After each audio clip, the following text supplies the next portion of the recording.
Il ne se passe pas un jour sans qu'on vous parle de réchauffement climatique ou du prix des carburants.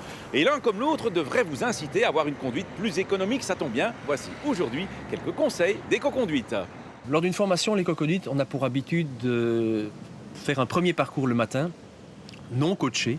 Et plus tard dans la matinée, nous refaisons un deuxième parcours afin de voir comment la théorie était mise en pratique. Très clairement, on a déjà eu des parcours où on diminuait la consommation de 25%, voire parfois même 30%, sans perdre de temps et même parfois en gagnant du temps. Les conseils sont assez simples, je pense que la plupart des gens les connaissent. Aujourd'hui, 90% des véhicules qui roulent sur les routes ont des pneus sous-gonflés. Une étude a démontré que ça consommait 8 milliards de litres pour rien d'essence. Un petit chiffre tout simple, 0,5 kg en moins dans un pneu, 0,5 litres de consommation en plus. Très facile à retenir.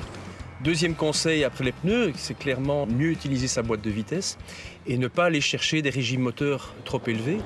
Avec un diesel, on va changer de vitesse vers 1700-1800 tours. Avec un moteur essence, entre 2000 et 2500, c'est largement suffisant.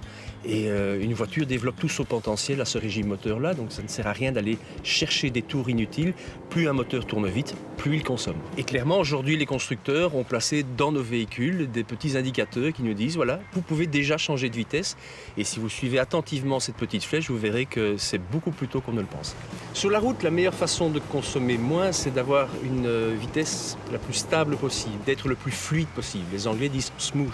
Lorsque vous accélérez trop fort, vous allez forcément devoir freiner après. Lorsque vous freinez trop fort, vous allez forcément devoir réaccélérer après. C'est-à-dire que vous devez observer au maximum ce qui se passe devant vous, ce qu'il y a autour de vous. S'il y a un feu rouge à 500 mètres, lâchez déjà la pédale de gaz, laissez-vous aller. Il faut savoir que quand on lâche la pédale de gaz d'une voiture, on consomme zéro, c'est-à-dire on consomme de l'air. Autre exemple, la distance par rapport au véhicule qui vous précède. Clairement, plus vous approchez du véhicule qui est devant vous, plus vous allez devoir vous adapter à sa façon de conduire. Et la plupart des gens roulent avec des à-coups. Donc clairement, plus vous êtes éloigné du véhicule, plus votre conduite sera fluide. Un autre point très important de la consommation, ça reste la vitesse, clairement, et la résistance aérodynamique. En passant de 100 à 120 km/h, la vitesse n'augmente que de 20%, mais la résistance aérodynamique, elle augmente de plus de 40%. Ce qui va dans un sens va dans l'autre. Vous réduisez simplement votre vitesse de 120 à 110 km/h, vous allez perdre quelques secondes peut-être sur votre trajet, mais la résistance aérodynamique va diminuer de pratiquement 20%. Avec mon ancien véhicule, en passant de 120 à 110, je passais tout simplement de 6 litres au 100 à 5 litres au 100. Il est aussi possible d'économiser du carburant en utilisant l'air conditionné avec parcimonie, en entretenant convenablement son véhicule et en coupant le moteur pour des arrêts supérieurs à 10 secondes. De plus en plus de véhicules ont d'ailleurs une fonction dite « Start and Stop » qui coupe le moteur à l'arrêt pour le relancer instantanément quand on en a besoin.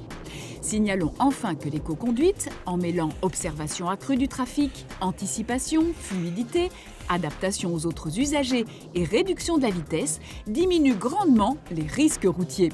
Mais attention aux effets pervers de l'éco-conduite si elle est mal comprise. Adopter une vitesse stable ne doit en aucun cas nous dispenser d'adapter notre vitesse aux circonstances, de ralentir à l'approche d'une priorité de droite, de ralentir à l'approche d'usagers faibles et de s'arrêter au stop. La sécurité prime toujours.